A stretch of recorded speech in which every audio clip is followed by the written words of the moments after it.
इतनी शक्ति हम में आज़ाद समाज में, सड़क पे, पार्लियामेंट में हम उनकी आवाज़ को उठाएंगे, उनकी लड़ाई को लड़ेंगे।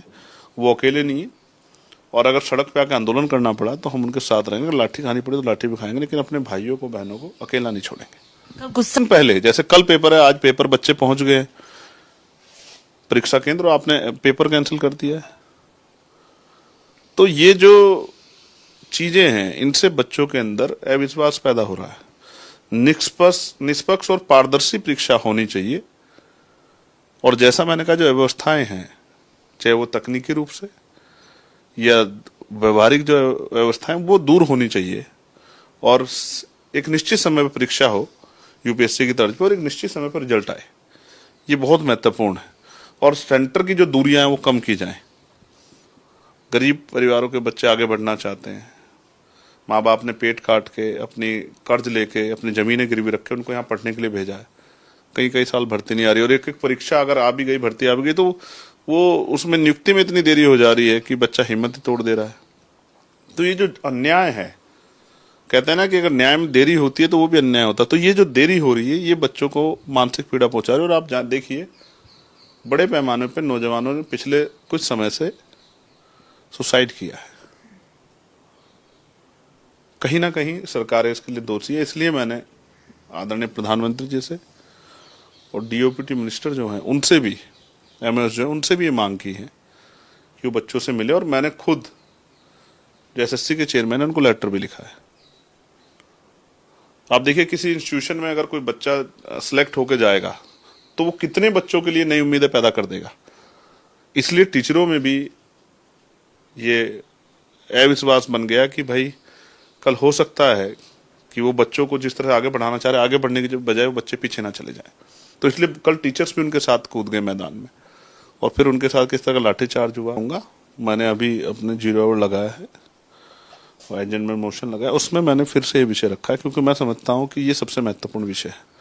एसआईआर बहुत महत्वपूर्ण विषय मानता हूँ, लेकिन मैं आज पक्ष के साथ विपक्ष से भी मेरी थोड़ी सी तकलीफ है, क्योंकि जब दिल्ली में बच्चे पिट रहे हैं और हम उनकी आवाज नहीं उठा रहे, तो उनके मन में हमारे प्रति प्यार नहीं, गुस्सा पैदा होगा। हम सबकी जिम्मेदारी है कि हम विपक्ष के लोग आवाज उठाएंगे तो सरकार को मजबूर हो करना पड़ेगा। मैं इसका उदाहरण आपको बताता हूं। हाउस नहीं चल रहा था, लेकिन मैंने पार्लियामेंट में बड़े जोर शोर से तख्तियों के साथ आवाज उठाई। उत्तर प्रदेश में जो स्कूल मर्ज करके बंद किए जा रहे हैं, भारत समाचार ने उसको कवर भी किया है। और जब 0 आवर में मुझे 2 दिन पहले मौका मिला तो मैंने इस बात को उठाया, और मैंने जो विशेष लाइन उसमें रखी थी कि 2009 में राइट टू एजुकेशन का, शिक्षा का अधिकार जो कानून बना, उसमें ये कहा गया स्पेशली कि किसी भी कीमत पे 1 किलोमीटर से ज्यादा दूर स्कूल नहीं होना चाहिए बच्चों के लिए। अब 1 किलोमीटर से ज्यादा स्कूल नहीं होगा, इसकी जिम्मेदारी सरकार की है। और कॉन्स्टिट्यूशन का जो आर्टिकल 254 है, वो ये कहता है कि अगर पार्लियामेंट द्वारा, यानी कि संसद और राज्य द्वारा, क्योंकि ये संवर्ती सूची में आता है संविधान की 7वीं, तो अगर कोई कानून राज्य और केंद्र द्वारा बनाया गया है, क्योंकि दोनों के कानून बनाने का अधिकार है, तो अगर टकराव होता है कानूनों में, तो केंद्र के कानून को मानना अनिवार्य होगा। तो मैंने कहा कि जब आरटी के जरिए 2009 में कानून आ गया है कि 1 किलोमीटर ज्यादा, तो फिर ये उत्तर प्रदेश सरकार इसका उल्लंघन करके इसको क्यों जो है मर्ज करा रही है। तो कल मिनिस्टर ने उसी बात को बोला, संदीप सिंह जी ने, कि 1 किलोमीटर से दूर जो स्कूल है, जब तक कि बच्चों को उनका हक और अधिकार नहीं मिल जाए, तब तक भाई उनका साथ मत छोड़ना, दूसरों की तरह बदलना मत। आपसे बहुत भरोसा है और इसी भरोसे को कायम रखना, नहीं तो सांसद तो बहुत है, उन्हीं में आपकी गिनती हो जाएगी और आपके कंधों पर जिम्मेदारी इसलिए और बढ़ जाती है क्योंकि आप बहुजन समाज से हैं।